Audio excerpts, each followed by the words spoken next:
నమస్తే, నేను మీ రాజశేఖర్. ఇక తెలంగాణ రాష్ట్రంలో కాళేశ్వరం ప్రాజెక్టును పట్టుకొని అటు కాంగ్రెస్ వాళ్ళు ఇటు బీజేపీ వాళ్ళు మొత్తానికి దాని మీద నానా హంగామా సృష్టించి పెద్ద రాజకీయమైనటువంటి గేమ్ అయితే ఆడుతూ ఉన్నారు. ఇక మొత్తానికి ఇంకొక విషయం ఏంటంటే, ఇక కాళేశ్వరం ప్రాజెక్టు మీద విచారణ కమిటీని ఏర్పాటు చేసినటువంటి ముఖ్యమంత్రి రేవంత్ రెడ్డి ఆ కమిటీ మొత్తానికి నోటీసులు అయితే ఇవ్వడం జరిగింది. నోటీసులు ఎవరికి ఇచ్చినారంటే అటు కేసీఆర్కి ఇచ్చిండ్రు, ఇటు ఈటల రాజేందర్కి ఇచ్చిండ్రు, అటు పోతే హరీష్ రావుకి ఇచ్చిండ్రు. ఈటల రాజేందర్ విచారణ అటో ఇటో ముగిసిపోయింది. ఇక హరీష్ రావుది ఉన్నది, కేసీఆర్ది ఉన్నది. ఇక హరీష్ రావుది 9వ తారీఖున విచారణ ఉన్నది. హరీష్ రావు అంటే 9వ తారీఖున విచారణకు హాజరు కావాలి. దానికంటే ముందు కాళేశ్వరం ప్రాజెక్టు పైన ఒక పవర్ పాయింట్ ప్రజెంటేషన్ నిన్న హరీష్ రావు తెలంగాణ భవన్లో మొత్తానికి ఇవ్వడం జరిగింది. ఇక ఎందుకంటే కాళేశ్వరం అనేది కేసీఆర్ అద్భుతంగా నిర్మించినటువంటి ఒక పెద్ద ప్రాజెక్టు. ఆ ప్రాజెక్టు ప్రపంచంలోనే చాలా అద్భుతమైనటువంటి ప్రాజెక్టు, దేశంలో కూడా అద్భుతమైనటువంటి ప్రాజెక్ట్ అని సుప్రీంకోర్టు కడాఖండ్గా చెప్పేసింది. అట్లాంటి ప్రాజెక్టును పట్టుకొని ఇవాళ మన ముఖ్యమంత్రి రేవంత్ రెడ్డి అంటే కాంగ్రెస్ పార్టీ వాళ్ళు, కాంగ్రెస్ ప్రభుత్వం, ముఖ్యమంత్రి రేవంత్ రెడ్డి ఎన్నికల మొదలుకొని ఇప్పటిదాకా కూడా దాని మీద దుష్ప్రచారాలు చేస్తూ ఉన్నారు. దాన్ని పట్టుకునే రాజకీయం చేస్తూ ఉన్నారు. ఇంకొకటి లేదు వాళ్ళకి. కాళేశ్వరం 2 పిల్లర్లు కుంగిపోతే ఆ పిల్లర్లు కుంగిపోయినందుకు మొత్తం కాళేశ్వరమే పనికి రాదు, దాంతో రాష్ట్రం మొత్తం ఆగమైపోయింది. ఇక రైతులకు నీళ్లు అందించే స్థితిలో కాళేశ్వరం లేదు, అది మొత్తం ఫెయిల్ అయినటువంటి ప్రాజెక్ట్ అన్నట్టుగా ప్రచారం చేస్తూ ఉన్నారు. దాని విషయంలో హరీష్ రావు నిన్న పవర్ పాయింట్ ప్రజెంటేషన్ పూసగుచ్చినట్టుగా line to line, bit to bit అన్నట్టుగా మొత్తం దించి చూపెడితే కాంగ్రెస్ వాళ్ళకు, మంత్రులకు, రేవంత్ రెడ్డికి చెమటలు పట్టినట్టున్నాయి. ఇవాళ మళ్ళీ క్యాబినెట్ మీటింగ్ ఏర్పాటు చేస్తూ ఉన్నాడు. అరే మనం అనుకున్నది ఒకటి, మరి Harish Rao power point presentation అద్భుతంగా ఇచ్చిండు, మనం గెసేసింది ఒకటి, వాళ్ళు చెప్పింది ఇంకొకటని మొత్తానికైతే రేవంత్ రెడ్డి ఇవాళ క్యాబినెట్ మీటింగ్ ఏర్పాటు చేయబోతున్నారట. మరి ఎందుకు క్యాబినెట్ మీటింగ్ ఏర్పాటు చేస్తుండో ఏమో కానీ, ఇంకొక విషయం ఏంటంటే మిగిలిపోయినటువంటి మంత్రి పదవులు ఏవైతే ఉన్నాయో ఆ 4 మంత్రి పదవులు భర్తీ చేస్తామని చెప్తా ఉన్నారు. మరి 4 ఇస్తారా 3 ఇస్తారో కానీ ఆ మంత్రి పదవుల కోసం ఎదురు చూపులు చూస్తూ ఉన్నారు కాంగ్రెస్లో ఉన్నటువంటి ఎమ్మెల్యే. ఉన్న మంత్రి పదవులే చక్కగా పనిచేస్తలేవు, ఆ మంత్రులకే పని చక్కగా దిక్కులేదు. కొత్త మంత్రులకు పని కల్పించే యోచన, మరి వీళ్ళు ఏం పని చేస్తారో, వీళ్ళకి ఏం శాఖలు చెప్తారో రేవంత్ రెడ్డి కానీ, మరి వాళ్ళైతే అతి ఉత్సాహంతో ఉన్నారు. మాకు మంత్రి పదవి వస్తుంది అనేటువంటి ఉత్సాహంతో ఉన్నారు. కానీ మంత్రి పదవి తీసుకొని ఆ శాఖకు మేము న్యాయం చేస్తాం, రాష్ట్ర ప్రజలకు న్యాయం చేస్తాం అన్నటువంటి మంత్రి కానీ ఎమ్మెల్యే కానీ ఒక్కరు కూడా లేరు. ఇక కాళేశ్వరం ప్రాజెక్టు గురించి అయితే మీకు తెలుసు. కాళేశ్వరం అనేది 1 కోటి ఎకరాలకు నీళ్ళు అందించేటువంటి ఒక పెద్ద ప్రాజెక్టు. ఆ ప్రాజెక్టును అద్భుతంగా నిర్మించినటువంటి కేసీఆర్ ఇవాళ తెలంగాణ రాష్ట్రం రాకపోతే అసలు ఈ ప్రాజెక్టులు కాకపోయేటి, ఆ కాలువలు, ఆ మిషన్ భగీరథ ఇవన్నీ ఎవ్వి రాకపోయేటి. అలా తెలంగాణ రాష్ట్రాన్ని నీళ్లు, నిధులు, నియామకాలనేటువంటి రీతిలో ఇవాళ కేసీఆర్ ఒక అద్భుతమైనటువంటి తెలంగాణ రాష్ట్రంగా తీర్చిదిద్దితే దాన్ని మళ్ళా అంధకారంలోకి పంపిస్తూ ఉన్నాడు ముఖ్యమంత్రి రేవంత్ రెడ్డి. చీకట్లోకి పంపిస్తూ ఉన్నాడు. వెలుతురులోకి వచ్చే తెలంగాణ రాష్ట్రాన్ని చీకట్లోకి పంపిస్తున్నటువంటి రేవంత్ రెడ్డి. ఇకపోతే మొత్తానికి నిన్న తెలంగాణ భవన్లో ఆ కాళేశ్వరం ప్రాజెక్టు పైన పవర్ పాయింట్ ప్రజెంటేషన్ అయితే ఇవ్వడం జరిగింది. ఈ కాళేశ్వరం ప్రాజెక్టు పైన పవర్ పాయింట్ ప్రజెంటేషన్ ఇస్తున్నటువంటి ఎమ్మెల్యే హరీష్ రావు ఇక కళ్ళప్పగించుకొని చూస్తూ ఉన్నారు. రాష్ట్రంలోని ఎమ్మెల్యేలు, మంత్రులు, ముఖ్యమంత్రి రేవంత్ రెడ్డి వీళ్ళందరూ కూడా. ఎందుకంటే ఈ కాళేశ్వరం ప్రాజెక్టు ఒక అవినీతి ప్రాజెక్టు, దీంట్లో 1,00,000 కోట్ల అవినీతి జరిగింది. దీని విషయంలో రేవంత్ రెడ్డి హరీష్ రావును, ఇకపోతే కేసీఆర్ను, ఈటల రాజేందర్ను, అయితే ఇరిగేషన్ శాఖ మంత్రిగా అప్పుడు హరీష్ రావే పనిచేసినాడు. భారీ నీటిపారుదల శాఖలో హరీష్ రావు పనిచేసింది కాబట్టి తనకు కూడా నోటీసులు ఇవ్వడం జరిగింది. ఇక ఈటల రాజేందర్ అప్పుడు ఆర్థిక శాఖ మంత్రిగా ఉండే, ఆయనకు కూడా నోటీసులు జారీ చేశారు. మొత్తం మీద ఇరికించాలి, వీళ్ళని జైలుకి పంపించాలి అనేటువంటి ఆలోచనతోని వాళ్ళ రేవంత్ రెడ్డి అనేకమైనటువంటి కుట్రలు పండుతూ ఉన్నాడు. కానీ ఆ కుట్రలు తిరిగి ఆయనకే శాపంలాగా కొడతా ఉన్నాయి. ఇకపోతే కాళేశ్వరం పైన దుష్ప్రచారాలు ఆపండి. దుష్ప్రచారం అనేది చేయడం కరెక్ట్ కాదు. ఎన్ని దుష్ప్రచారాలు చేసినా అసలు అందులో తప్పే లేదు కదా. 1 కోటి ఎకరాలకు ఇలా రేవంత్ రెడ్డి వచ్చిన తర్వాత ఒక ప్రాజెక్టు లేదు, ఒక కాల్వ లేదు, నీటి బొట్టు కూడా కొత్తగా ఏర్పాటు చేసింది లేదు. కేసీఆర్ ఏదైతే సాగునీరు తాగునీరు అందించిండో గవిటిని రిపేర్ చేసుకుంటూ ఉన్నాడు తప్ప కొత్తదైతే ఏది తయారు చేయలేను. ఇక మేడిగడ్డలోని 85 పిల్లర్లలో మొత్తానికి 2 పిల్లర్లే కుంగినాయి. మేడిగడ్డ మొత్తం చూసుకుంటే 85 పిల్లర్లు ఉన్నాయి. ఆ 85 పిల్లర్లో ఒక 2 మాత్రమే కుంగిపోయినటువంటి పరిస్థితి. ఆ రెండింటిని పట్టుకొని వీళ్ళు డ్రామాలు ఆడుతూ ఉన్నారు. దానికే బ్యారేజ్ మొత్తం కూలిందంటున్నారు. ఇకపోతే కావాలని రేవంత్ సర్కార్ రిపేర్లు చేస్తలేదు. ఇక గోబెల్స్కు మొత్తానికి తతలా ఉత్తమ్ మారిపోయిండు. ఇకపోతే కమిషన్ ముందు విచారణకు హాజరవుతాం, మాకేం భయం, కాళేశ్వరంతో నేరుగా 98,570 ఎకరాలకు నీళ్లు అందిస్తున్నటువంటి కాళేశ్వరం తుమ్మిడిహెట్టి వద్ద ప్రాజెక్టు కట్టేందుకు కేసీఆర్ ఎంతో శ్రమించారు. రాజకీయ ప్రయోజనాల కోసం నాడు మహారాష్ట్ర సీఎం ఒప్పుకోలేదని కూడా వ్యాఖ్య. అయితే మొత్తానికి తుమ్మిడిహెట్టి దగ్గర అయితే ఈ కాళేశ్వరం ప్రాజెక్టు మేడిగడ్డ దగ్గర కట్టేదే, మేడిగడ్డ దగ్గర కట్టే ప్రాజెక్టు కాదు, తుమ్మిడిహెట్టి దగ్గర కట్టాలి. కానీ తుమ్మిడిహెట్టి దగ్గర పర్మిషన్స్ రాలే. మొత్తానికి తుమ్మిడిహెట్టి వద్ద ప్రాజెక్టు కట్టేందుకు కేసీఆర్ ఎంతో శ్రమించారు. కానీ అక్కడ శ్రమించినా కానీ ఫలితం దక్కలేదు. కాబట్టి దాన్ని తీసుకుపోయి మేడిగడ్డ దగ్గర కడితే మరి తుమ్మిడిహెట్టి దగ్గర ఎందుకు కట్టలేదు? దగ్గర ఉన్నప్పుడు మేడిగడ్డ దగ్గర ఎందుకు కట్టిరు? ఇంత మేడిగడ్డ దగ్గర కట్టి ప్రాజెక్టు యొక్క అంచనా విలువలు పెంచిర్రు, ఇది కమిషన్ల కోసమే పెంచిర్రు అనేటువంటి మాటలు మాట్లాడారు వీళ్ళు. కానీ దాంట్లో ఏమున్నది, వైఫల్యం ఏంటి, దాంట్లో అంతర్యం ఏంటి అనేది మాత్రం వీళ్ళకి తెలియదు. ఈ కాళేశ్వరం ప్రాజెక్టు పైన కాంగ్రెస్ పార్టీ రాజకీయం చేస్తున్నదని, కావాలని తప్పుడు ప్రచారానికి దిగుతుందని బీఆర్ఎస్ ఎమ్మెల్యే మాజీ మంత్రి హరీష్ రావు అన్నారు. ఇక బీఆర్ఎస్కు మొత్తానికి రాజకీయంగా లాభం చేకూరుతుందనేటువంటి కాంగ్రెస్ నేతలు బురద జల్లేందుకు ప్రయత్నిస్తున్నారు. మొదటి నుంచి కాళేశ్వరం పైన దుష్ప్రచారం చేస్తున్నారు. మేడిగడ్డ బ్యారేజ్లో 85 పిల్లర్లుంటే కుంగింది మాత్రం 2 పిల్లర్లే. మిగతా బ్లాకులన్నీ కూడా మొత్తానికి చెక్కు చెదరలేదు. కానీ బ్యారేజ్ మొత్తం కూలిందన్నట్లు సీఎం రేవంత్ రెడ్డి, మంత్రులు, నేతలు పదే మాట్లాడుతున్నారు అని కూడా ఆయన దుయ్యబట్టారు. మేడిగడ్డతో పాటు అన్నారం, సుందిల్ల బ్యారేజీలను కూడా బ్లాకుల్లాగా నిర్మించామని కూడా, ఇక మేడిగడ్డలో ఒక్క బ్లాక్ మాత్రమే దెబ్బతిందని కూడా తెలిపారు. అయితే ఇక్కడ విషయం ఏంటంటే అందులో ఉన్నటువంటి మంత్రులు వీళ్ళంతా కాళేశ్వరం ఖరాబ్ అయిపోయింది, పేలిపోయింది, అదంతా ఆగమైపోయిందని వాళ్ళకు ఆ ప్రచారం చేస్తేనే వాళ్ళకు బతుకు తెరువు ఉంటుంది, లేకపోతే ఇంకో బతుకు తెరువు లేదు. ఇంకొక విషయం ఏంటంటే ఇక్కడ మేడిగడ్డతో పాటుగా అన్నారము, సుందిల్ల బ్యారేజీలను కూడా బ్లాకుల్లాగా నిర్మించారు. ఈ బ్లాకులు ఎందుకు పెట్టిరంటే ఒకవేళ పిల్లర్స్ ఏమైనా డ్యామేజ్ అయితే మిగతా బ్లాకులతోని పనిచేసే విధంగా బ్లాకులుగా ఏర్పాటు చేశారు వీళ్ళు. కాళేశ్వరం ప్రాజెక్టులో బ్లాకులే, ఇకపోతే సుందిల్ల బ్యారేజీ, అన్నారం బ్యారేజీ ఇవి కూడా బ్లాకుల్లాగానే ఏర్పాటు చేసిరట. అంటే ముందు చూపుతోని కేసీఆర్ ముందు చూపుతోనే ప్రాజెక్టులు ఏర్పాటు చేసిండు. ఏదో అడావిడిగా తెలంగాణ రాష్ట్రంలో ప్రాజెక్టులు తీసుకురావాలి, డబ్బులు సంపాదించాలి, కమిషన్లు కొట్టేయాలనేటువంటి ఆలోచన కాదు. ఇవాళ మీ కాంగ్రెస్ ప్రభుత్వంలో చేస్తున్నటువంటి ఆలోచనలు అట్లా ఉన్నాయి. కమిషన్లు కొట్టాలి, ప్రాజెక్టులు పెద్ద ఏ పని తీసుకొస్తే దానికి ఎంత కమిషన్ వస్తుందని ఆలోచన చేసి ఆ పనిని రాష్ట్రంలోకి విడుదల చేస్తూ ఉన్నారు మీరు. ఆ పనికి శంకుస్థాపనలు, ప్రారంభోత్సవాలు, బిల్లులు పెట్టుకోవడం, ఈ పని చేస్తూ ఉన్నటువంటి ఇవాళ చేస్తుంది ఈ ప్రభుత్వం. వీళ్ళు చేసే పనులే అడ్డదిడ్డంగా ఉన్నాయి. దాని విషయంలో మళ్ళీ ఇంకా కొత్తగా కాళేశ్వరం ఫెయిల్ అయిపోయింది, అది మొత్తం ఫేక్, 1,00,000 కోట్ల అవినీతి జరిగింది. అసలు కాళేశ్వరం ప్రాజెక్టు అంచనా విలువనే 90,000 కోట్లంట. 90,000 కోట్ల కాళేశ్వరం ప్రాజెక్టుకు 1,00,000 కోట్ల అవినీతి ఎట్లా జరుగుతుంది? ఇక మొత్తానికి కొత్తగా ఉన్న మంత్రులకు పని లేదు కానీ ఇంకా కొత్త మంత్రులను తీసుకొస్తుండు మరి రేవంత్ రెడ్డి. మరి వాళ్ళ ఒత్తిడికి తెస్తుండా, మరి రాష్ట్రంలో అభివృద్ధి చేద్దామని తీసుకొస్తుండ. కానీ కొత్త మంత్రులు అంట ఏర్పాటు చేయబోతున్నారు. ఎవరెవరో మంత్రి మరి. మొత్తానికి వివేక్ వెంకటస్వామి, కవ్వంపల్లి సత్యనారాయణ, వాకిటి శ్రీహరి వీళ్ళ పేర్లు అయితే బయటకు వచ్చినాయి. మొత్తానికి కొత్తగా మంత్రులుగా 3 అయితే నియమించబడుతున్నారు.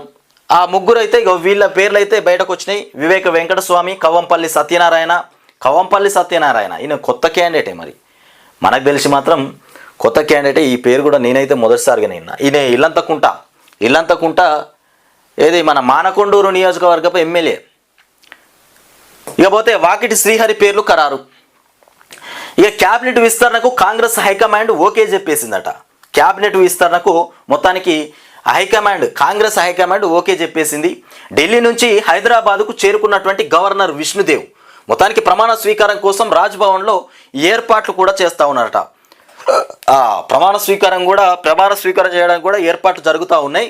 మొత్తానికి నేడు మధ్యాహ్నం 12 నుంచి 1 గంట మధ్య ప్రమాణం జరగబోతుంది. ఇవాళ మధ్యాహ్నం 12 గంటల నుంచి 1 గంట మధ్యలో ప్రమాణ స్వీకారం చేయబోతున్నారు. మొత్తానికి ముగ్గురికి అయితే మంత్రి పదవులు దక్కబోతున్నాయి. తెలంగాణ కోసం కొట్లాడి ఆ తండ్రి కాకా బాటలో మొత్తానికి రాజకీయాల్లోకి వచ్చినటువంటి వ్యక్తి వివేక్. ఈయన 2009లో ఎమ్మెల్యే, 2009లో ఎంపీగా, 2023లో ఎమ్మెల్యేగా గెలుపొందినటువంటి వ్యక్తి. ఇక తొలిసారి ఎమ్మెల్యేగా గెలిచి మొత్తానికి NSUI ప్రెసిడెంట్గా వాకిటి రాజకీయ ప్రస్థానం. ఈయన తొలిసారిగా ఎమ్మెల్యే గెలిచాడు. ఈయనకు కూడా మంత్రి పదవి ఇస్తారు.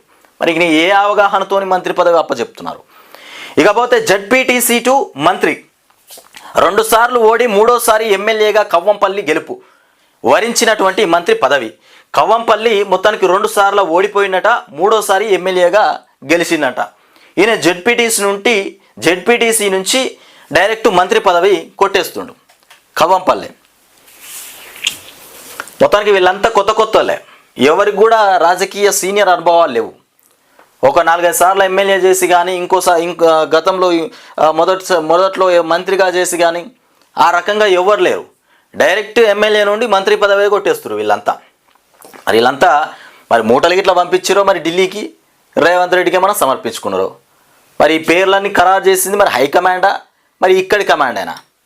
మొత్తానికైతే వాళ్ళకు మంత్రి పదవులు అయితే దక్కుతూ ఉన్నాయి. సరే, ఇప్పుడున్నటువంటి మంత్రులు ఏదో రకంగా పని చేస్తూ ఉన్నారు. ఇచ్చినందుకు మీకు మంత్రి పదవులు ఏ శాఖలు ఇస్తున్నారో ఆ శాఖలు మాత్రం జర మంచిగా చూసుకొని ప్రజల కోసం పనిచేయరు.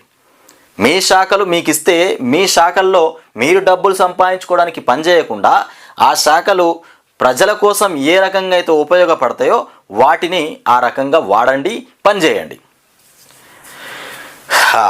ఇకపోతే కాంగ్రెస్ వచ్చిన తర్వాత రాష్ట్రంలో అవినీతి, అక్రమాలు, ఆర్థిక దెబ్బపాటు ఇవన్నీ చాలా ఎక్కువైపోయినాయి. కుంగిపోతున్నటువంటి రాష్ట్రం, వెనకబడిపోతుంది రాష్ట్రం. వెనకబడుతుందంటే రాష్ట్ర ప్రజలు కూడా వెనకబడిపోతూ ఉన్నారు. ఆలోచన చేసి కొంచెం మంత్రులు ఆ మంత్రి పదవులు ఏవైతే దక్కుతాయో ఆ శాఖల్ని కొంచెం డెవలప్ చేసే పని చేయండి.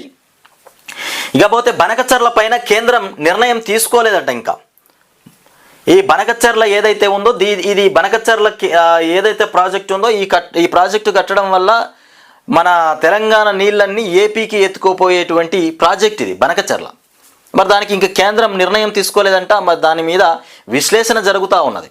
మరి ఎప్పుడు నిర్ణయం ఓకే చెప్పేస్తే అప్పుడు ప్రాజెక్టు రెడీగా కట్టేస్తారు మొత్తానికి.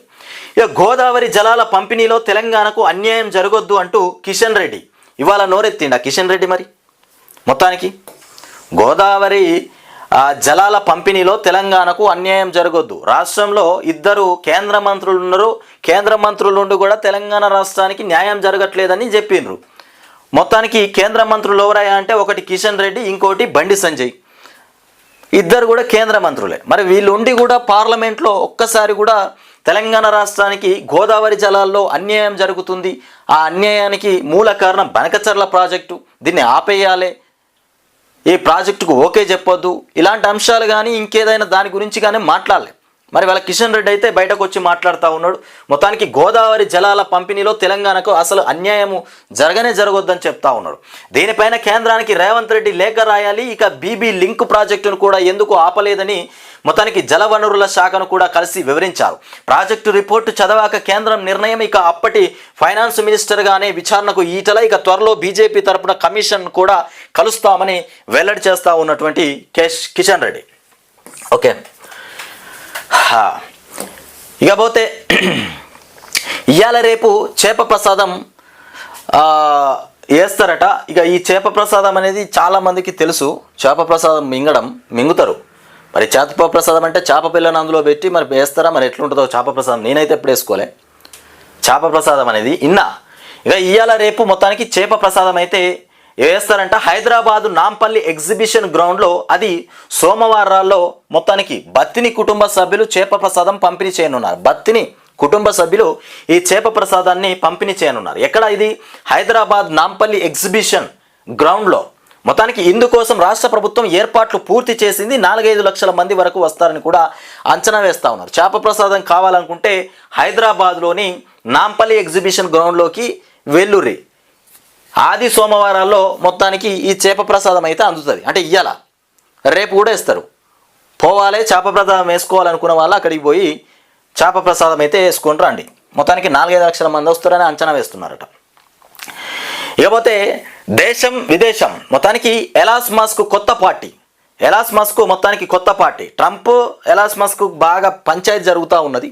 మరి నేను కొత్త పార్టీ అని పెట్టిరు. మొత్తానికి అమెరికాలో కొత్త పార్టీ స్థాపించడానికి ఇది తగిన సమయమా అంటూ కూడా తన 22 కోట్ల ఫాలోవర్లను కూడా ఎక్స్లో ఎలాన్ మస్క్ ప్రశ్నించారు. దీనికి 80% మంది అమెరికన్స్ అనుకూలంగా ఓటు వేశారు. ఇక మస్క్ పెట్టబోయే పార్టీ పేరు ది అమెరికా పార్టీ.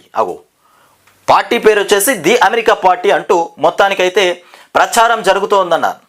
ఆయనకు ఉన్నటువంటి 1 కోటి మంది ఫాలోవర్స్లో 22 కోట్ల ఫాలోవర్స్ అంట. 1 కోటి కాదు, 22 కోట్ల ఫాలోవర్స్లో ఆయన పోస్ట్ చేస్తే 80% మంది సరే నువ్వు పార్టీ పెట్టేసేయని ఓకే చెప్పినారంట.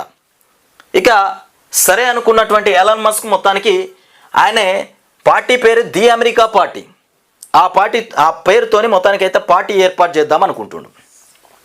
ఇక ట్రంప్కు వెన్నుపోటు పొడిచినట్టుగా మరి ట్రంప్ పని అయిపోయినట్టేనా ఇక మరి పార్టీ పెడితే. ఇక 5 మావోయిస్టులు ఎన్కౌంటర్లో మొత్తానికి మృతి చెందిండ్రా. 5 మావోయిస్టులు ఎన్కౌంటర్. మొత్తానికి ఛత్తీస్గఢ్లోని ఇంద్రావతి నది నేషనల్ పార్క్ ఏరియాలో శనివారం జరిగినటువంటి ఎన్కౌంటర్లో 5 మావోయిస్టులు చనిపోయారు. ఇక మృతుల్లో 2 మహిళలు ఉన్నారు. వీరు మొత్తానికి ఎవరనేది కూడా గుర్తించాల్సి ఉంది. మహిళలు కూడా ఉన్నారంట, మావోయిస్టు మహిళలు. చాలా తక్కువ మహిళలు. గతంలో మావోయిస్టులు ఎక్కువగా ఉండే, మన దగ్గర కూడా ఉండే.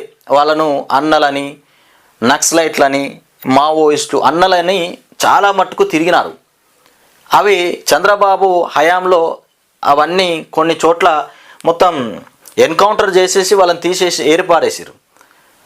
ఇంకా ఇప్పుడు ఈ సమయంలో ఇక్కడ జరుగుతూ ఉన్నట్టు మావోయిస్టు దళాలు మొత్తం పడగొట్టాలనేటువంటి ఆలోచన చేస్తూ ఉన్నట్టున్నారు. మొత్తానికి వీళ్ళేం దోసుకు తినేటోళ్ళు ఏం కాదు, వీళ్ళు ప్రజల కోసమే యుద్ధం చేస్తూ ఉంటారు. ఇకపోతే కాళేశ్వరం ప్రాజెక్టుకు నాటి క్యాబినెట్ ఆమోదం లేదు. కాళేశ్వరం ప్రాజెక్టుకు నాటి క్యాబినెట్ ఆమోదం లేకుండానే ప్రాజెక్టు ఏర్పాటు చేసిరంటుండు. ఎవరైనా చెప్పింది? ఎవరైనా తుమ్మలకు మైకి ఇచ్చిరోటి ఈయన నోటికి వచ్చినట్టు ఈయన మాట్లాడుతుండు. ఈయన శాఖను చూసుకో, మంచిగా రైతులకు నాణ్యమైనటువంటి విత్తనాలు, నాణ్యమైనటువంటి ఎరువులు, వాళ్లకు అవగాహన కల్పించే రైతు అవగాహన సదస్సులో ఏం మాట్లాడాలనో తెలియదు. కానీ క్యాబినెట్ మీటింగ్ అప్పుడు పెట్టలేదు. క్యాబినెట్ మీటింగ్లో కాళేశ్వరం ప్రాజెక్టుకు సంబంధించిన పత్రాలు ఆమోదం చెందలేదు. అసలు కాళేశ్వరం ప్రాజెక్టు క్యాబినెట్లో ఆమోదం చెందలేదంట.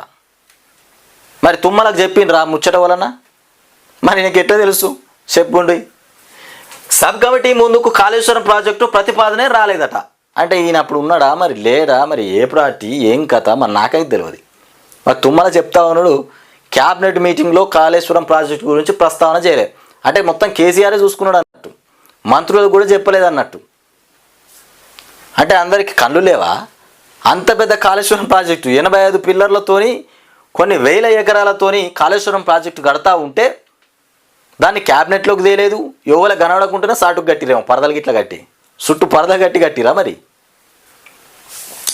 ఇక మొత్తానికి క్యాబినెట్ సబ్ కమిటీకి కాళేశ్వరానికి సంబంధమే లేదట. మేడిగడ్డ అనుమతుల తర్వాతే కమిటీ వేశారు. ప్రాణహిత పైన మాత్రమే మొత్తానికి స్టేటస్ రిపోర్టు ఇచ్చాం. కమిషన్ ముందు ఈటల అబద్ధాలు చెప్పారు. ఈటల కూడా అబద్ధమే చెప్పిందంట కమిషన్ ముందు. కాళేశ్వరం కమిషన్కి క్యాబినెట్ ఇక సబ్ కమిటీ మొత్తానికి వివరాలు అందిస్తా. కాళేశ్వరం కమిషన్కు క్యాబినెట్ సబ్ కమిటీ వివరాలు అందిస్తాడంట. ఇకపోతే ఈ వివాదంలోకి తనను అనవసరంగా లాగుతున్నారని వ్యాఖ్య. ఈయనకి అప్పుడు ఏముండనో తుమ్మల మరి. తుమ్మల మొత్తానికి నాడు తాను చైర్మన్గా ఉన్న క్యాబినెట్ సబ్ కమిటీకి కాళేశ్వరం అయితే చైర్మన్గా ఉన్నాడా ఏంది? ఎవరు చైర్మన్గా ఉన్నారు? నాడు తాను చైర్మన్గా ఉన్న క్యాబినెట్ సబ్ కమిటీకి కాళేశ్వరం ప్రాజెక్టుకు ఎలాంటి సంబంధం లేదని రాష్ట్ర వ్యవసాయ శాఖ మంత్రి తుమ్మల నాగేశ్వరరావు తెలిపారు. ఈయన అప్పుడు ఆ ప్రభుత్వంలో ఈయన చైర్మన్గా ఉన్నాడట. ఆయన చెప్పే మాటలు ఇట్లా, మొత్తానికి క్యాబినెట్లోకి కాళేశ్వరం ప్రాజెక్టు ప్రస్తావన రాలేదు, నేను చైర్మన్గా ఉన్నా కానీ నాకైతే ఏ సంబంధం లేదు, నన్నైతే దానిలోకి లాగకుర్రి, నన్నైతే బలి చేయకుర్రి అంటుండు. ముఖ్య కారకుడు ఈయనే కావచ్చు మరి. ఇకపోతే క్యాబినెట్ సబ్ కమిటీ కాళేశ్వరం ప్రాజెక్టుపై రిపోర్టు ఇవ్వలేదు. కేవలం ప్రాణహిత ప్రాజెక్టుపై మాత్రమే ఇక స్టేటస్ రిపోర్టు సమర్పించాం. కాళేశ్వరం ప్రాజెక్టుకు క్యాబినెట్ ఆమోదం లేదు. అసలు మంత్రివర్గం ముందుకు ఈ ప్రాజెక్టు ప్రతిపాదనే రాలేదు. మరి ఆ పరిపాలన అనుమతులతోనే మొత్తానికి అమలులోకి వచ్చిందని కూడా పేర్కొన్నారు. అసలు క్యాబినెట్లో మంత్రివర్గ విస్తరణలోకి అసలు కాళేశ్వరం ప్రాజెక్టు ప్రస్తావననే తీసుకురాదట. మరి ఏ మంత్రికి తెలియకుండానే కాళేశ్వరం ప్రాజెక్టును మరి ఎవరు డిజైన్ చేసిర్రు, మరి ఎట్లా కాళేశ్వరం ప్రాజెక్టును కట్టిర్రు? మరి తుమ్మల నాగేశ్వరరావు చైర్మన్గా ఉన్నానంటున్నాడు. అప్పుడు తాను చైర్మన్గా ఉన్నటువంటి క్యాబినెట్ సబ్ కమిటీకి ఆయన చైర్మన్గా ఉన్నాడట. చైర్మన్గా ఉండి ఆయనకు కూడా తెలియలేదంటుండు.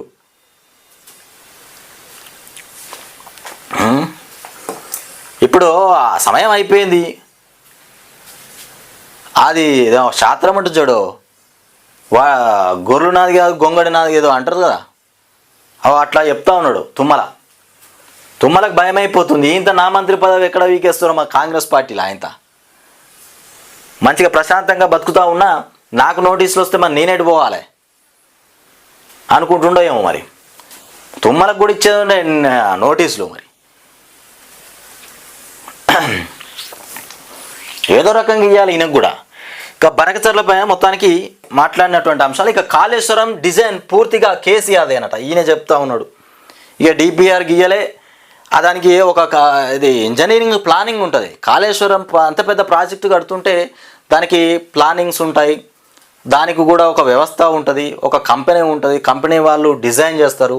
ఆ డిజైన్ పట్టుకొచ్చి ఆ డిజైన్లో ఏమున్నాయి లోపాలు అవి ఇంకా పరిశీలించే చాలా ఉంటాయి సంస్థలు, వ్యవస్థలు.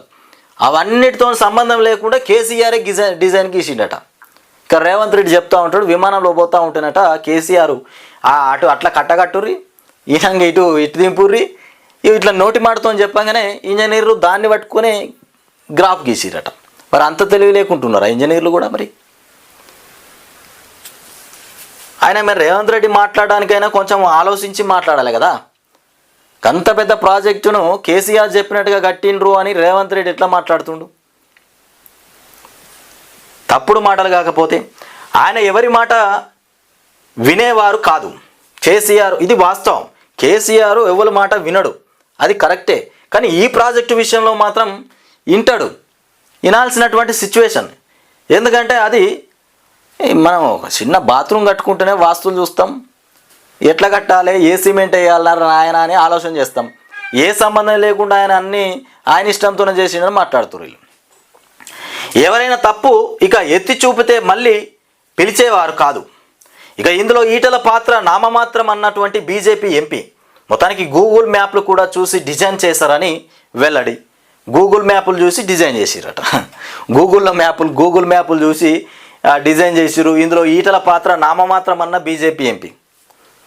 ఇకపోతే కాళేశ్వరం ఈటల పాత్ర లేనే లేదట. ఇందులో కాళేశ్వరం ప్రాజెక్టు డిజైన్ పూర్తిగా కేసీఆర్దేనని, ఇందులో ఈటల హరీష్ రావు, కేటీఆర్ సహా ఎవరికి సంబంధం లేదని బీజేపీ ఎంపీ కొండ విశ్వేశ్వరరెడ్డి అన్నారు. ఈ ప్రాజెక్టు పైన కేసీఆర్ నిర్వహించినటువంటి 10కి పైగా మీటింగులకు ఓ ఇంజనీరింగ్గా హాజరయ్యానని కూడా ఆ అనుభవంతో విషయం చెప్తున్నానని. ఈయన ఒక మీటింగ్ 10 సార్లు ఇంజనీరింగ్ మీటింగ్లో ఏర్పాటు చేసిరట. 10 సార్లు మీటింగ్ ఏర్పాటు చేస్తే అందులో ఈయన ఒక ఇంజనీరింగ్గా హాజరైనట. అప్పుడు తెలిసిందంట, అంటే ఇంతమంది 10 సార్లు మీటింగ్ పెడితే 10 సార్లు కూడా ఎవరి మాట పట్టించుకోలే కేసీఆర్. కాళేశ్వరం ప్రాజెక్టు కట్టడానికి ఎవరి మాట పట్టించుకోలే. ఆయన గోడ మీద గీసిండేమో మరి. ఆయన గీసిన మ్యాప్ను పట్టుకొని ఈ 10 సార్లు మీటింగ్ పెడితే ఇంతమంది ఇంజనీర్లు మరి తెలివి తక్కువ కాళేశ్వరాన్ని ఏర్పాటు చేయడానికి. ఇక అభివృద్ధిలో ఫ్రంట్ రన్నర్ మొత్తానికి తెలంగాణ వేగంగా వృద్ధి చెందిందన్నటువంటి రాష్ట్రం. నీతి ఆయోగ్ ఇక 10 ఏళ్లలో ట్రిలియన్ ఎకానమీ సాధ్యమే. 2047 రైజింగ్ తెలంగాణ. ఏది రైజింగ్? యాడికి పోయినా ఈ రైజింగ్ అనే బోర్డు అయితే కనబడతా ఉన్నది. మంచి ఏది మండల్ స్థాయి కాదు, డిస్ట్రిక్ట్ స్థాయి ఆఫీసుల్లో మాత్రం నంబర్ 1 రైజింగ్ అనేది మాత్రం పెట్టిరు బోర్డు. నంబర్ 1 దేంట్లో నంబర్ 1 అంటే కమిషన్లో నంబర్ 1. ఇకపోతే RRR మెట్రో మూసి అభివృద్ధి ఫ్యూచర్ సిటీ ఇన్వెస్ట్మెంట్లు ప్లాన్ ప్రకారం జరగాలి.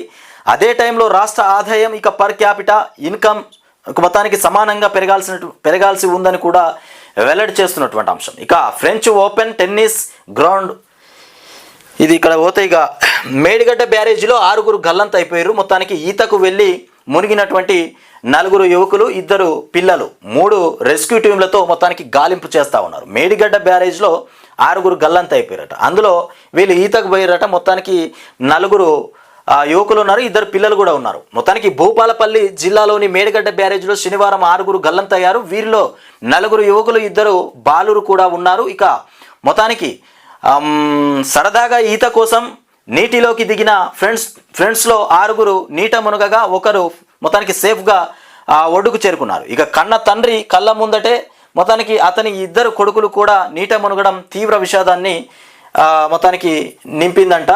కన్న తండ్రి ముందే నీటిలో కొట్టుకుపోయినటువంటి 2 కుమారులు. ఇది చాలా బాధాకరమైనటువంటి సంఘటన. ఇకపోతే డిగ్రీలు ఆర్జిస్తున్న నైపుణ్యాలు ఉండట్లేదు. ఇది వాస్తవం. ఎన్ని డిగ్రీలు చదివినా ఉద్యోగాలు కానీ సరైనటువంటి పని దొరకలేదు. ఏడ కూడా ఫలితం లేకుండా పోయింది ఎన్ని డిగ్రీలు చేసినా. నిరుద్యోగ సమస్యకు ఇదే ప్రధానమైనటువంటి కారణం. నాణ్యత కలిగినటువంటి ఉపాధి కల్పన పైన దృష్టి సారించాలి. ఇక వ్యవసాయ రంగంలో పెట్టుబడులు మొత్తానికి పెరగాలి. ఆర్థిక అభివృద్ధికి ద్రవ్యలోటు ఇక రుణాలు తగ్గించుకోవడం ముఖ్యం. మొత్తానికి ఈనాడు ఇంటర్వ్యూలో ప్రొఫెసర్ మహేంద్రదేవ్ చెప్తా ఉన్నారు. ఇక నైపుణ్యాలు ఉండట్లేదు. ఇది వాస్తవమే. ఈ డిగ్రీ చదవడం కాదు, బీటెక్లు ఎంటెక్లు ఏ టెక్ చేసినా కానీ వానికి ఉద్యోగం లేక ప్రైవేట్గా మళ్ళీ ఏదో ఒక పని పెట్టుకోవాలి.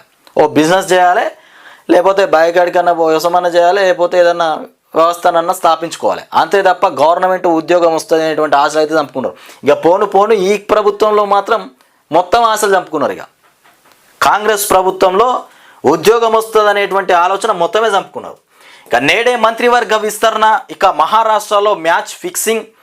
మొత్తానికి తెలంగాణ కల్పతరువు కాళేశ్వరం. ఇక ఇంజనీరింగ్ అద్భుతమని కూడా సిడబ్ల్యూసీనే వార్త. ఇక అమృతం తాగకపోయినా అమరత్వాన్ని సాధించినటువంటి ధన్యజీవి ఆయన. మన మధ్య లేరని కూడా ఎవరన్నారు? ఏడాది కాలం నుంచి కూడా ప్రతినిత్యం పత్రికగా ఉదయిస్తూనే ఉన్నారు. అక్షరాల్ని కూడా శ్వాసిస్తూనే ఉన్నారు. అందరి ఆలోచనల్లో అంతర్వాహినిలా ప్రవహిస్తూ తెలుగు జాతికి స్ఫూర్తినిస్తున్నారు. ఇక ఆ అక్షర యోధుని ప్రథమ వర్ధంతి. ఇవాళ మొత్తానికి రామోజీరావు యొక్క ప్రథమ వర్ధంతి అంటే మొదటి వర్ధంతి. ఆయన మరణించి 1 year అవుతున్నట్టున్నది. ప్రథమ వర్ధంతి.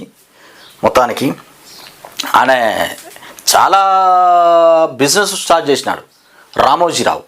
చిన్నగా చట్నీ వ్యాపారం నుండి, చట్నీలు తయారు చేసే వ్యాపారం నుండి తను ఇవాళ ఆయన బిజినెస్లు అయితే అడ్డగోలుగా ఉన్నాయి. రామోజీరావు చాలా మేధావి, చాలా అద్భుతమైనటువంటి మేధావి. ఇక ఆయన గురించి మనం మొదట్లోనే చెప్పుకున్నాం. ఆయన మరణించిన రోజు కూడా ఆయన గురించి చాలా వార్తలు వచ్చినాయి. నేడు మాగంటికి కేసీఆర్ పరామర్శ. మొత్తానికి ఇవాళ మాగంటి మొత్తానికి మృతి చెందడం జరిగింది. నిన్న చనిపోయిండో మరి ఇవాళ నిన్ననే చనిపోయినట్టు మాగంటి. మొత్తానికి మాగంటి చనిపోవడం జరిగింది. ఇవాళ మృతి చెందాడు. నేడు కేసీఆర్ మొత్తానికి పరామర్శించడానికి పోతాడంట. మొత్తానికి ఏవీజీకి వెళ్ళనున్నటువంటి బీఆర్ఎస్ అధినేత ఇక అమెరికా టూర్ను కూడా కుదించుకొని వచ్చి కుటుంబ సభ్యులకు ధైర్యం చెప్పినటువంటి కేసీఆర్. మొత్తానికి కల్పతరువు కాళేశ్వరమే. ఇక్కడ చూడరు, కేటీఆర్ అటు హరీష్ రావు ఇద్దరు కూడా నిన్న పవర్ పాయింట్ ప్రజెంటేషన్ ఇస్తూ ఉంటే కేసీఆర్ కూడా దిమ్మ తిరిగిపోయిందంట.